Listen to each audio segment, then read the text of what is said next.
Skont l-aħħar ċifri mxandra mill-Uffiċċju tal-Istatistika tal-Unjoni Ewropea, il-Eurostat, ir-rata annwali tal-inflazzjoni f'Malta x-xahar li għadda kienet ta' 5.8%. Fl-istess xahar ir-rata annwali tal-inflazzjoni fiż-żona tal-Ewro kienet 8.1% u fl-Unjoni Ewropea kienet 8.8%. Dan ifisser li r-rata tal-inflazzjoni annwali f'Malta x-xahar li għadda kienet 2.3% iktar baxxa minn dik tar-rata taż-żona tal-Ewro u 3% iktar baxxa minn dik tal-Unjoni Ewropea.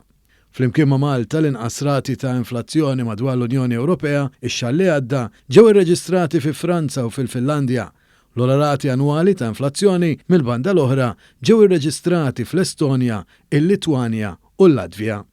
Minħabba ċirkostanzi attwali fid-dinja l-inflazzjoni qed tola prattikament madwar l-Unjoni Ewropea kollha.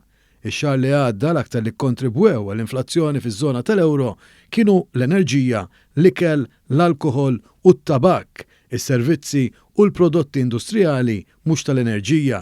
Meta mqabbla ma' April li għadda x-xahar li għadda, ir-rata tal-inflazzjoni kemm fiż-żona tal-Ewro kif ukoll fl-Unjoni Ewropea għoliet b'0.7%.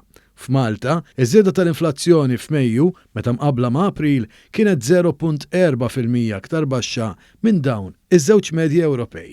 Pajjiżna, il-Gvern qed jieħu l-miżuri kollha possibbli biex jipproteġi lill-konsumatur minn din il-pressjoni il fuq tal-prezzijiet.